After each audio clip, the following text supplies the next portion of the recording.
آج کل کے مسلمانوں کا ایمان، آج ہمارا ایمان غیب پر ہے، پریکٹیکلی کسی نے ہمیں پروف کر کے نہیں دکھایا۔ یعنی مثلاً جس طرح اللہ نے نبیوں کا ایمان بنایا، نبیوں نے صحابہ کا ایمان بنایا، صحابہ نے اپنے نیچے کے طبقات کا ایمان کر کے دکھایا اور بنایا، آج کے زمانے میں اگر کسی کا ایمان ادھر ادھر ہو جائے تو اس کے ایمان کی اصلاح کون کرے گا؟ ایمان کی اصلاح علماء کریں گے، علماء کر رہے ہیں، اپنی ذمہ داریاں پوری کر رہے ہیں، تو آپ علماء سے تعلق رکھیں۔ ادھر ادھر ایمان اگر ہوتا ہے، کوئی اشکالات ہوتے ہیں تو علماء سے رابطہ کریں، جو بھی اہل حق علماء ہیں۔ صحابہ نے تابعین کا ایمان بنایا، تابعین نے تبع تابعین کا، تو آپ اپنے اسلاف کا، اپنے بزرگوں جو بھی صحیح اہل حق ہوں، متبع سنت ہوں، ان سے دین سیکھیں تو آپ کا ایمان انشاءاللہ ڈاماڈول نہیں ہوگا۔ اللہ سے دعائیں بھی مانگا کریں، اے اللہ جب تو نے ہمیں ہدایت دے دی تو اب ہمارے دلوں کو اسلام سے پھیرنا نہیں، سیدھے راستے سے ہٹانا نہیں، اور تو اپنی طرف سے ہمیں رحمت عطا کر، بے شک تو بہت عطا کرنے والا ہے۔ پاکستان میں ہاؤس بلڈنگ فائننس کو آپریشن گھر بنانے کے لیے جو لون دیتی ہے،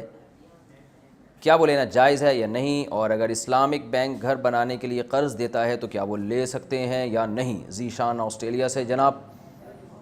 دیکھیں، ہاؤس بلڈنگ والے جو قرضہ دیتے ہیں وہ خالص سود کی بیس پر ہوتا ہے، وہ تو بالکل ہی ناجائز ہے، حرام ہے۔ البتہ سودی قرضہ لے کے کسی نے گھر بنایا تو گھر میں رہنا حرام نہیں ہوگا، کیونکہ جو قرضہ دیا جا رہا ہے وہ حرام رقم نہیں ہے، حرام وہ رقم ہوگی جو آپ ہاؤس بلڈنگ والوں کو سود دیں گے۔ البتہ وہ قرضہ لینا پھر بھی بہت بڑا جرم ہے، گناہ ہے، کیونکہ رسول اللہ صلی اللہ علیہ وسلم نے سود پہ قرضہ لینے سے، سود دینے سے، سودی معاملے کو لکھنے سے اور سودی معاملے پر گواہ بننے، ان چاروں کو حرام فرمایا ہے اور چاروں پر لعنت فرمائی ہے۔ البتہ اسلامک بینک سے آپ بلا شبہ بلا تکلف قرضہ لے سکتے ہیں، وہ جائز ہے۔ نکاح کے بعد کتنے عرصے میں رخصتی ضروری ہے؟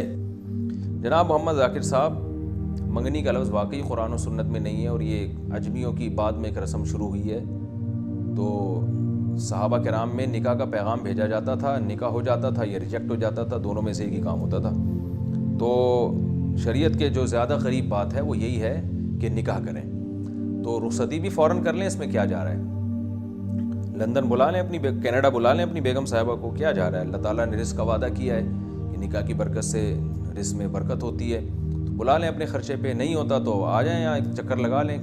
گورنمنٹ کی طرف سے میرا خیال ہے کوئی پابندی نہیں ہوگی اس پہ۔